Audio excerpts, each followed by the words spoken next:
Welcome back, everyone, to the Deep Dive. Today, we're looking into the journey of Sensei Solventless.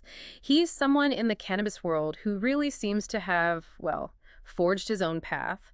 From what we're seeing in the sources, his story isn't so much about chasing trends, it's more about this relentless dedication to his vision. Let's dig in and see what we can learn from his career. Yeah, what's really fascinating, I think, is how he didn't just slot into the industry. He seemed to define a whole new standard within it. His journey really shows that success isn't always about finding a path someone else made. Sometimes it's about having that vision, that determination to carve out your own way. Melting his own path, you could almost say. Okay, yeah, let's unpack that. How did he do it? The sources say Sensei Solventless got his start back in 2015, working as a bud tender in Upland, California. That's right. So during the day, he was soaking up everything about terpenes, and then by night, he's at home experimenting, pressing flower rosin. Exactly. And the progress was, well, incredibly fast. Yeah, by 2016, just a year later, he was already being hired by shops to do squishes. Making like $700 a day.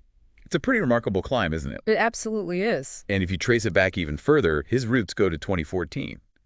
He was growing for CES, a pretty major operation back then. Oh. But a really key moment seems to be his move to Oregon. He went with his friends Tom and TJ. He often talks about that time. Says it taught him real friendship, real hustle, you know? So it wasn't just about the cannabis itself?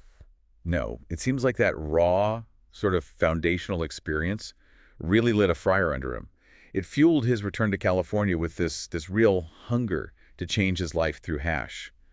It's interesting, isn't it, how often the big lessons come from just living life working alongside people. That makes sense. And that hunger clearly took him places.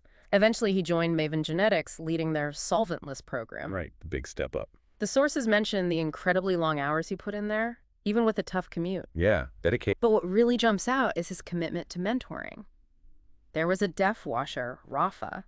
Sensei apparently worked with him from day one, saying, I just wanted him to win at life. That really says something, doesn't it? Yeah. It highlights that for innovators like him, that full circle moment idea, it's not just about the product. It's about the people, too. Exactly. Investing in the human element, it builds a community, not just a workforce. Reflects your values. Right. And speaking of creativity, it's wild how even LA traffic sparks something in him. Right. I saw that. Most people just get angry. But he used that gridlock time to start customizing shoes and clothes.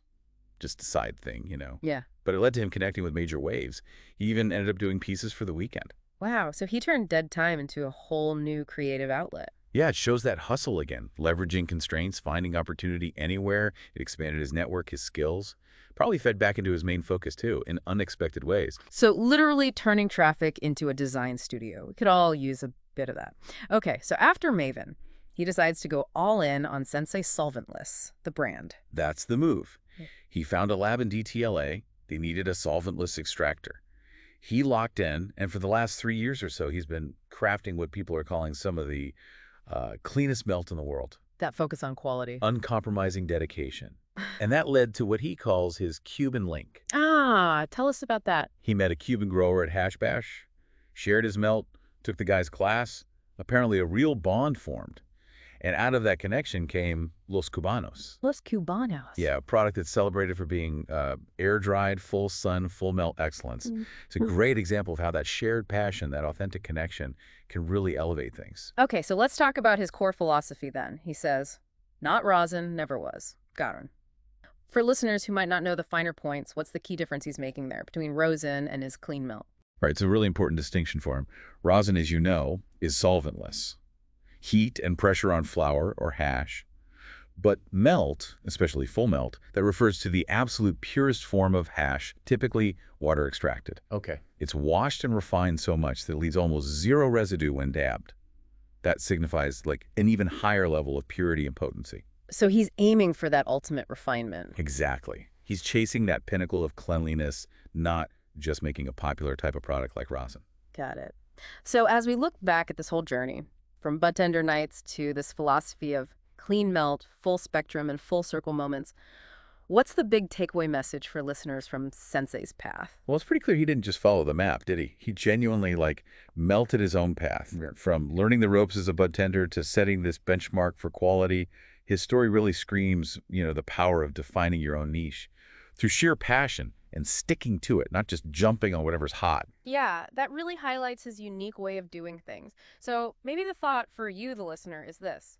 What personal blueprint could you create by really following your own unique path instead of just chasing the trends everyone else is following? It's something to think about as you encounter more information, more possibilities in your daily life.